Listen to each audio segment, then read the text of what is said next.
ललिता पंचमीला करा देवी स्कंदमातेची पूजा, ती पाठीशी उभी असता राहणार नाही चिंता। देवी स्कंदमाता ही तर वात्सल्याची मूर्ती, देवी आपले अपराध पोटात घेते आणि पाठीशी भक्कमपणे उभी देखील राहते। देवीचे नवरात्रीतील 5वे रूप स्कंदमाता या नावे ओळखले जाते। भगवान स्कंद, ज्यांना आपण कार्तिकेय स्वामी या नावे ओळखतो, ते देव असुरांच्या युद्धात देवतांचे सेनापती असत। त्यांच्या ठायी असलेल्या दिव्य शक्तीमुळे त्यांना शक्तिधर असेही म्हटले जाते।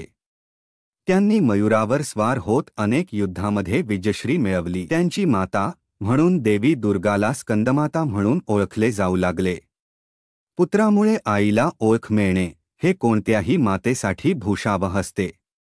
स्कंदमातेला देखील आपल्या पुत्राच्या यशाचे कौतुक आहे, म्हणून ती गौरवाने स्वतःला स्कंदमाता म्हणून मिरवते। नवरात्रीच्या 5व्या दिवशी वात्सल्यरूपी स्कंदमातेचे पूजन केले जाते। या रूपात देवीच्या मांडीवर भगवान कार्तिकेय बाल्यरूपात विराजमान झालेले दिसतात।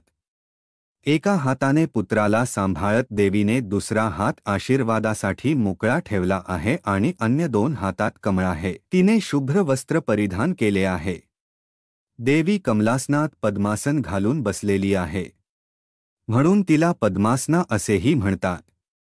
तसेच देवीचे वाहन सिंह असल्यामुळे ती सिंहावर आरूढ झालेली देखील दिसून येते। नवरात्रीचा 5वा दिवस अर्थात ललिता पंचमी हा दिवस अतिशय महत्त्वाचा। देवीची ललित्य पूर्ण वर्णे वाचून साधकाला बाह्य जगताचा विसर पडून तो आंतरिक जगतात रममाण होतो, तल्लीन होतो। लौकिक, सांसारिक, मायिक बंधनातून मुक्त होऊन त्याचे मन विशुद्ध होते।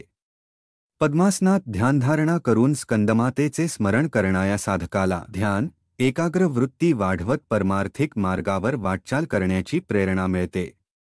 असे म्हणतात की स्कंदमातेची मनोभावे पूजा करणाऱ्या भक्ताची सर्व मनोकामना पूर्ण होते। एवढेच नाही तर भवसागर तरुण पैलतीर गाठण्याचे अर्थात मोक्षाचे दार खुले होते। स्कंदमातेच्या उपासनेत आपोआप स्कंद भगवानाची देखील उपासना होते।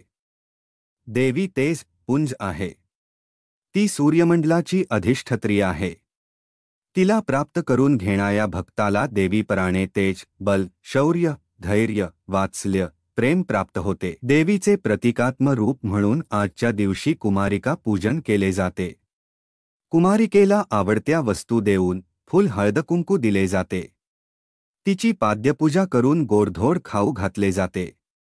तिच्या रूपाने येऊन देवी जेवून गेली हा भोळा भाव या मानसपूजेमागे असतो। आपली सेवा देवीच्या चरणी रुजू व्हावी आणि तिने आपल्या करुणामयी नजरेने आपल्यावर कृपादृष्टी टाकावी, हीच स्कंदमातेच्या चरणी प्रार्थना। स्कंदमाता की जय।